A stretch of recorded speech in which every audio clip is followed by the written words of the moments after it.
This year's mark is a strong reflection of the bipartisan priorities and concerns shared by this subcommittee.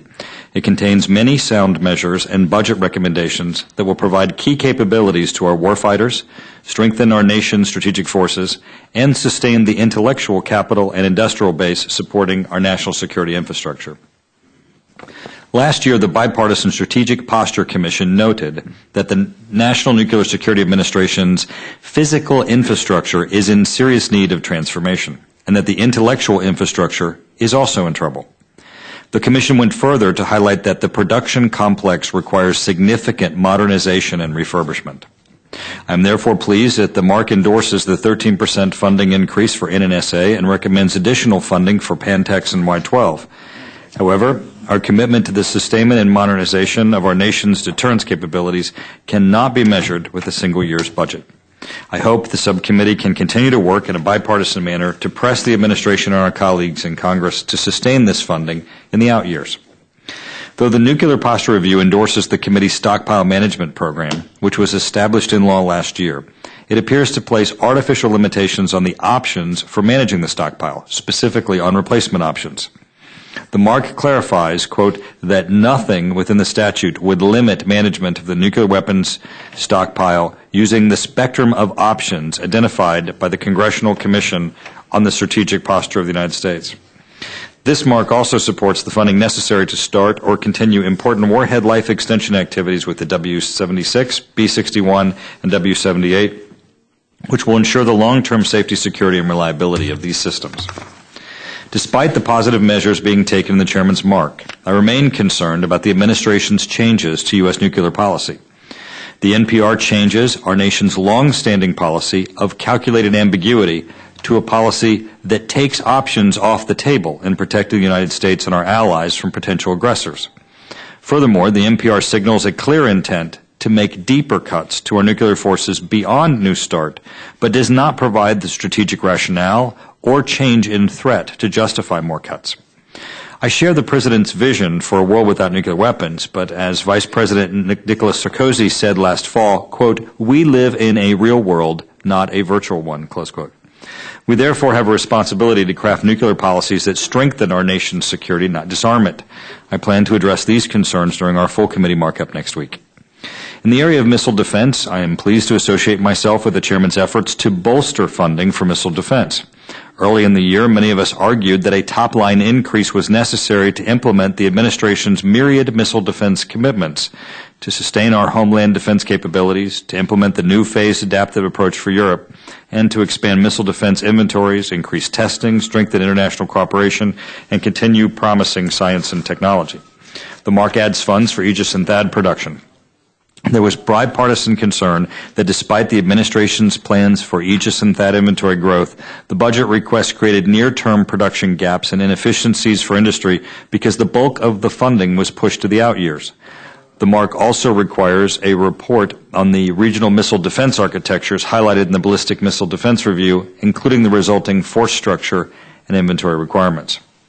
I'm particularly pleased that the MARC increases funding for directed energy research. It was clear that the budget request was not sufficient to support further flight testing using the airborne laser testbed as well as mature, innovative, directed energy technologies. The MARC also provides robust funding for important U.S.-Israeli cooperative missile defense programs. I remain concerned about the lack of detail our committee has received on the phased adaptive approach to missile defense in Europe. As I said at our missile defense hearing last month, there is an opportunity to gain bipartisan support on this approach, but the committee must have confidence that the plans are credible, that policy decisions are supported by sound analysis, that cost, performance, and risk is well understood, and that the necessary force structure and resources are backed by an adequate budget. Without such information, the committee is limited in its ability to conduct effective oversight. The MARC supports the restoration of funds for the ground-based mid-course defense program and the completion of Missile Field 2 in Alaska, both of which I advocated for last year. However, I remain concerned that the administration's hedging strategy may not go far enough to provide sufficient protection of the U.S. homeland.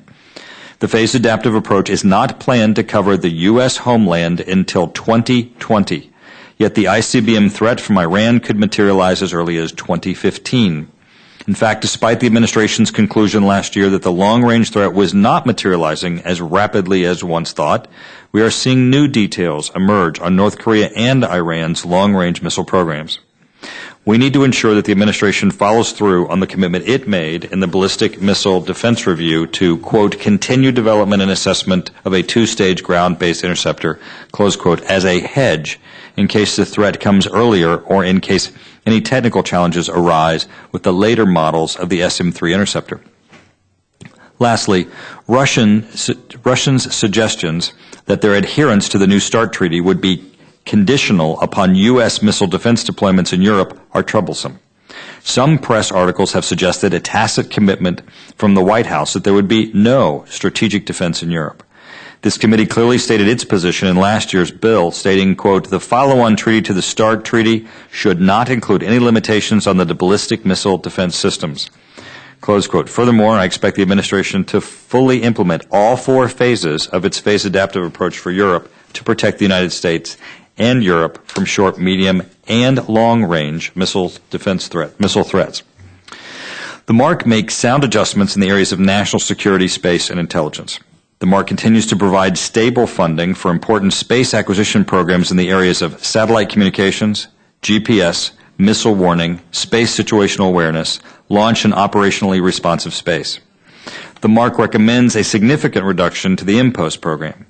Given the recent decision to restructure the program, authorizing full funding of the legacy IMPOST program by DoD seemed premature, absent a clear way ahead. The committee has spent a considerable amount of time this year examining industrial base issues. In particular, the MARC reflects our bipartisan concern about the viability of the solid rocket motor and military satellite communications industrial base, and it provides some sustainment funding for each. The MARC also includes an important intelligence provision which authorizes the lead integrator for space intelligence analysis to conduct original intelligence analysis and production in the area it has been given responsibility.